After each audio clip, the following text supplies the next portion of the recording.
Those who reach the pure land of happiness return to this evil world of the five defilements, where, like the Buddha Shakyamuni, they benefit sentient beings without limit. Namo Amida Butsu. Namo Amida Butsu. Namo Amida Butsu. Namo Amida Butsu.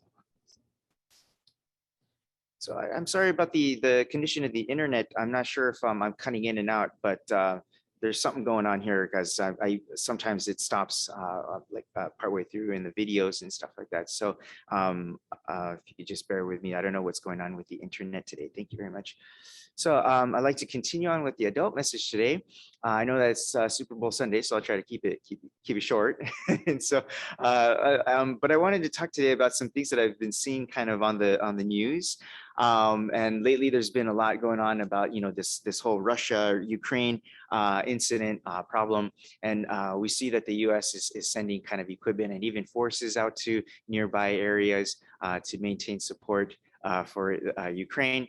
And my purpose intention is not to talk too much about politics, but one of the things that I noticed, is that the Ukrainian president saying that although tensions are high, that we should err on the side of calm, right, and patience. And we see the citizens, saying that the Russian threat, has been always there, so this is just another Tuesday for me, and so this is just my opinion, but it seems like when we look at our government and the news here, we seem to be kind of blowing things out of proportion a little bit, and we're kind of like in those situations where if there's like a school fight, there's that one kid that always tries to hype it up, that tries to say, oh, they're gonna fight, right, and tries to tell everybody, right, and tries to egg it on, right, and so I feel like we are hyping things up way more than they need to be as well, and like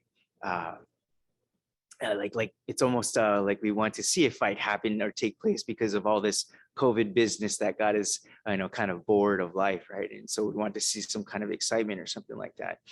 So, one of the things that I learned in my history class is that the best way to unify a country is to find a common enemy, right? And in many respects, our country is divided on so many issues that it almost seems kind of scripted that we're trying to find an enemy so that we don't kill ourselves here at home, right? And so, I think I know that I don't know if it's intentional or who's behind doing what, is whether it's the government or the media that's doing this or the the arms dealers, but I just kind of get this sense, and I'm very wary of this Russia-Ukrainian issue and how we are kind of hyping it up too much, and I feel like we're being pushed into endorsing a war that we don't really know what we want are out there and the reasons for going to war. But anyway, that's about all I know about this issue. I don't really want to go too much into politics, but I do kind of want to point out that this recurring pattern of trying to find a common enemy to hate is a age-old trick of manipulating the masses to do the will of the rich and the powerful. And I think we've come to a point in our history where we don't know how to define what it is to be American. We have so many definitions. There's so many people trying to define what it is to be American, but nothing really solid that everybody can agree on. So we try to define it by trying to define what we are not, right? And in this case, we are not Russian or the old communist country, right? Our old Cold War enemy. So it seems a little bit like our political leadership is trying to get us to band together for a common cause of fighting a common enemy, so to speak. Right? But this kind of forceful defining of who we are only leads to death, destruction, and more confusion, I believe. Trying to find who we are in this way is not only lazy, but I think it's also destructive. It's a destructive attempt at haphazardly trying to find our true selves. We point the finger at other people, and blame them for our insecurities because we think that they are the source of our problems. But the real problem is this self, right? This kokoro. Not knowing who we are is essentially this identity crisis. And identity crisis means we have not resolved this issue of the self. And this is where Buddhism, I believe, comes into play. Because Buddhism is a religion of introspection, right? Introspection. It's a hard word for just saying reflection on the self, right? Reflecting on this self. That's what the purpose of Buddhism is. Buddhism is not about demanding its followers to follow a certain political agenda or a certain political party. Buddhism's ultimate goal is not about solving social ills and the issues of society. This religion can be used to inform us of possible solutions and approaches to social ills and social problems in society, but the real purpose of Buddhism is actually not for these things. If we take a look back at Shakyamuni Buddha's life, Shakyamuni Buddha lived and walked this earth 2,500 years ago. And what he was concerned about was only one thing, his mortality, his own death, okay?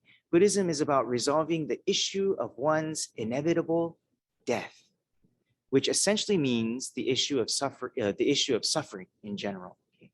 So he also knew that if he did not resolve the issue of why he himself suffered, then he would not be able to solve the issue of suffering for all sentient beings. And what this means then is that Buddhism is about finding a path to resolve the issue of the meaning of one's life. In other words, Buddhism is a path to come to understand and accept this self and that this body will someday perish. Many schools of Buddhism will provide people with a specific path to find that, right? Such as through sitting meditation or through chanting a certain sutra repetitiously over and over again, right? In our tradition, we provide the path to find and come to the truth through, of the self through the onenbutsu or nenbutsu teaching, okay? The onenbutsu is the calling voice of true reality that connects us to this world of absolute truth. And when we understand that true reality is in fact the principle of infinite wisdom and compassion, shinjitsu no chie to jihi, right? The working of Amida Buddha, we come to find our true self. Okay? And I'd like to show you a picture that is poorly drawn, but I hope it will show you kind of what I'm talking about here. Okay, so I'm going to go ahead and share with you. Okay, great. So in this picture, we have people here on the sentient, all sentient beings, and this world of undercurrent of great life is the Buddha. Okay, and the Buddha is calling out to us with the Nembutsu. And when we hear this Nembutsu, as this person's ear gets bigger, we hear the calling voice of true reality. And true reality is this great, we call it great life, the undercurrent that connects all lives together. And this is Amida Buddha's working, right? And this is the world of infinite wisdom and compassion, we call it. That world of true reality calls out to us through the Onenbutsu, Namo Amida Butsu. Okay, so that's one way to understand this. So when we realize that the world of absolute truth exists, then we establish a firm spiritual grounding where we can express ourselves and live as freely as we want. The reason is because we are no longer lost, meandering through life, trying to find what truth is. Now we find truth in everything and everything that we do. We find truth in our professions, be it a doctor or a teacher or a carpenter, a cook, or a professional, sports player. We find truth in our relationships with other people, with our children, with our friends, with our pets. Right? We find truth in simply living. By taking a walk through nature, by reading a book, by having a fun time socializing and drinking with our friends. Right? Wherever we go, whatever we do, there is truth right there speaking to us, being with us, embracing us. In fact, when you say Namo Amida Butsu, did you know that the Buddha is coming out of your mouth, right? Every time you say the Onenbutsu, imagine that there is a Buddha coming out of your mouth, because that is what is happening. And I'd like to show you a really interesting picture that helps to show this. So I'd like to show you two pictures here. This is one of them. Okay, this is Kuyashoni. Kuya lived in 10th century Japan, so this is before Shinai-shoni's time, but he was an avid Nembutsu practitioner, okay? And so Kuya was known as Ichi-hijiri, which means he would walk through the city streets and he would, say the Nembutsu very loudly, and he would encourage other people to join in praising Amida Buddha and have faith in Amida Buddha. So out of his mouth there, what is being depicted here is the Buddhas coming out of his mouth, right? Very interesting picture. This sculpture is still in existence today. Okay, I'd like to show you one more picture. Just a close-up. Okay, so this is literally the Buddhas that are coming out of his mouth when he says Namo Amida Butsu. Namo Amida Butsu. Kuyashoni. Okay. Very interesting picture. So I'll just go ahead and leave that up for a little bit. So just as this picture shows, the recitation of the name is truth emerging from your mouth. It is not the case that, when you say Namo Amida Butsu, that you somehow become holy or you become a Buddha right then and there, or that, you become some kind of saint or these kinds of things.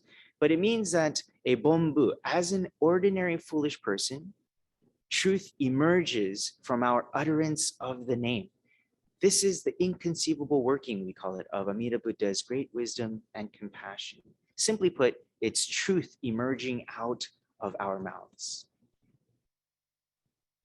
So in conclusion, then, it won't matter how many bombs we drop on some far off land. It won't matter how many enemies we create, however many wars we go into. It won't matter however many people we subjugate and tell them how to live their lives according to our abstract standards of living. We will never resolve the issue of suffering unless we first address this self, この自我ですね、自己. So Buddhism is and always has been, Buddhism always will be a religion of introspection. Resolving the problem of this heart. まずここから始まります。Resolving this problem of the heart is the key to working towards true and lasting peace and happiness for all sentient beings. That is what this teaching is about. So with that, I would like to close today, and please join me in Gassho. Those who reach the pure land of happiness return to this evil world of the 5 defilements where, like the Buddha Shakyamuni, they benefit sentient beings without limit. Namo Amida Butsu. Namo Amida Butsu. Namo Amida Butsu.